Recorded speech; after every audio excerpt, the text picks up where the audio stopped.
I'll tell you the same thing I told her. We're working on it. We're working on it. Well, lawyers, judges, technology. Governors?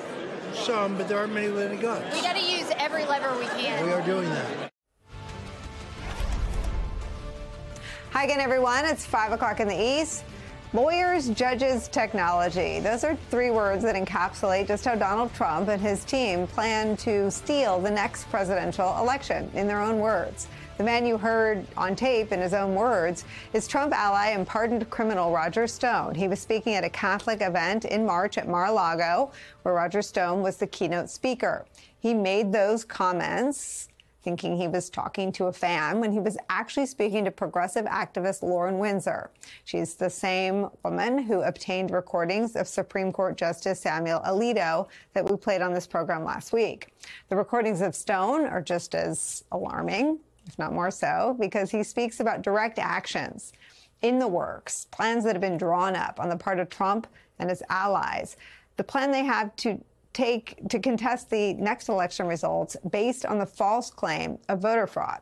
Listen to his conversation with Lauren Windsor's colleague, who was posing as a fan of Stone's earlier that same night. What stops them from just like voter fraud? They in some states it'll be easier to stop them. In other places it won't. But at least this time, when they do it, you have a lawyer and a judge whose phone number standing by so you can stop him. We made no preparations last time. None. Well, I was at the Capitol, so I'm prepared to go back. Well, that may not be necessary. There are technical and legal steps that we have to take to try to have a more honest election. We're not there yet, but there are things that can be done.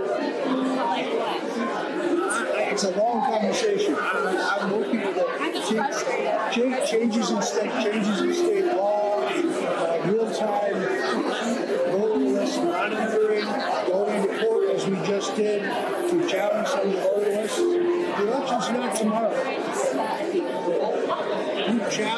We went into court to sue in Michigan over the handling of ballots, which we sued in half a dozen places. And then we found it now on offensive footing. What Windsor and her colleague uncover here is a plan that's already in place by Trump's key lieutenant to use judges and their home phone numbers and the legal system to get the election result they want. It's a politicization of the rule of law and undermining of American democracy. And it happens while the highest court in the land is still deciding whether a president has full immunity for his actions, a decision that could come as soon as tomorrow. Roger Stone's response to Rolling Stone, which first published the recordings, was this, quote, "All of the election integrity provisions I suggested are perfectly legal and should be part of any ballot security effort," end quote. There was another part of his conversation that's also raising alarms. He spoke about the many criminal trials the ex-president currently faces, talked about how the tactics to delay those until after the November election, the majority of which have been successful so far, are so vital politically. Watch. The president's trial in Georgia's falling apart. I think the judges are on the verge of dismissing the charges against him in Florida. They're delayed in New York City, and they're now delayed in Washington. So it's not clear that they can have a trial before the election, which is the absolute key to being able to convince people that the reason we lost was because of the trial. Right now, if they steal it, people say, well, that's not possible. Trump is leading in all the polls. They want to try him, suck up his money, suck up his time, and create a reason why their theft is plausible, believable. You see? You see? It's where we start today with executive producer and creator of the Undercurrent, the aforementioned Lauren Windsor, is here with us. Thank you so much for being here. I want to get into how you do what you do, how you personally deal with, I saw some of the threats Roger Stone made against you to sue you today, but I want to start with what you've revealed. And I want to thank you for what you're revealing about institutions and organizations and people that are at best opaque to the public and the American people. Tell me about this conversation that you and your colleague had with Roger Stone. Thanks for having me, Nicole. So this wasn't the first conversation that I had with Roger Stone. I spoke with him last summer at an event for Florida teenage Republicans. The goal of talking to him was really to understand what was afoot with the 2024 election. And so the initial question I'd asked him was, how are you going to keep Democrats from stealing the election again? What he told me last summer was, we have a plan, it's legal, it's technical, the RNC should have done it last time. So because in that particular circumstance, I couldn't really have an extended conversation with him, I wanted to see if I could get more information on that. So Allie and I went to Mar-a-Lago in March to this Catholics for Catholics event and tried to get more information on this plan from him. So that's really the genesis of this tape. Is it hard to get into an event like that at Mar-a-Lago? Well, we bought tickets and we walked in. They checked our names when we came in the door. So you have to pay the fee. I forget exactly how much money that particular event costs. I believe it was $500. Tell me about this, what you heard when he talked about having judges' home phone numbers.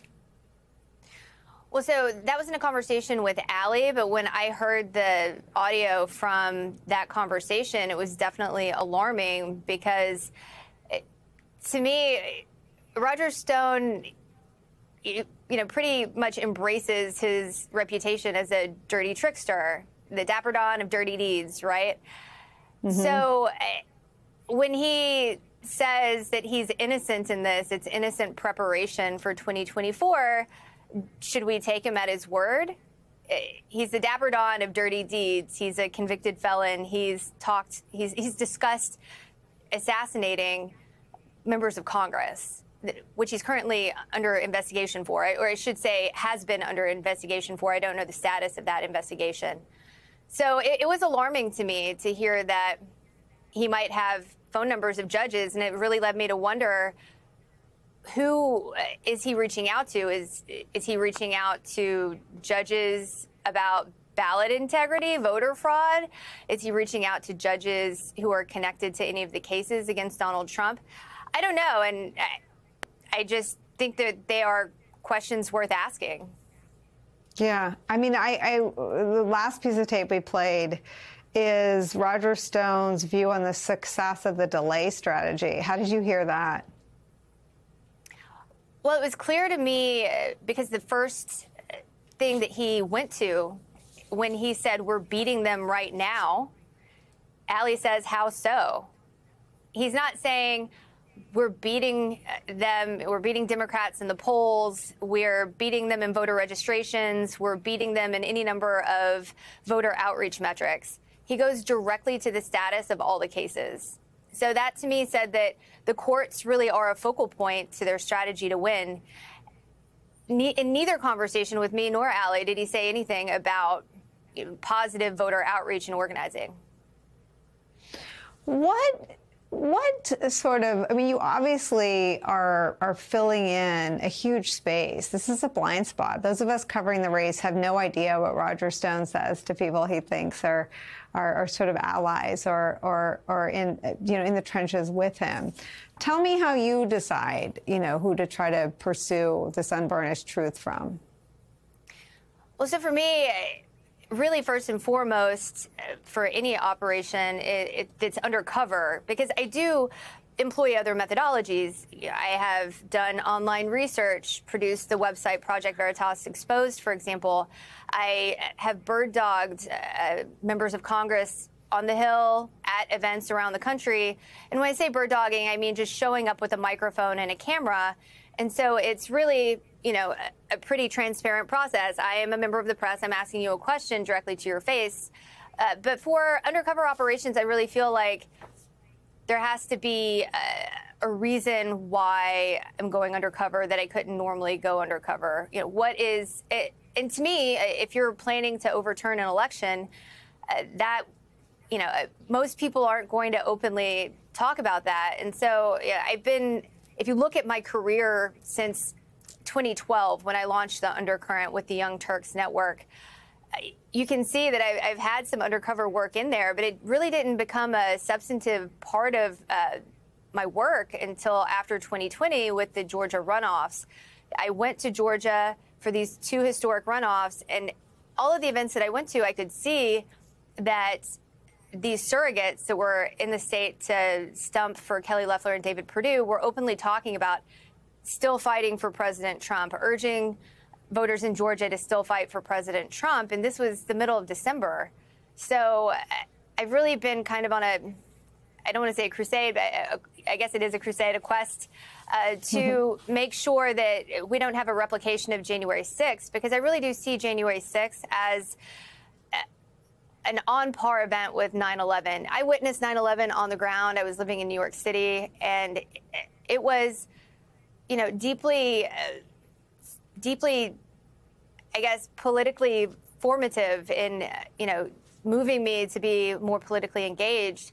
And so when January 6th happened, I really just felt obligated as a patriot, out of love for this country, to make sure that we could maintain the tradition of secular democracy.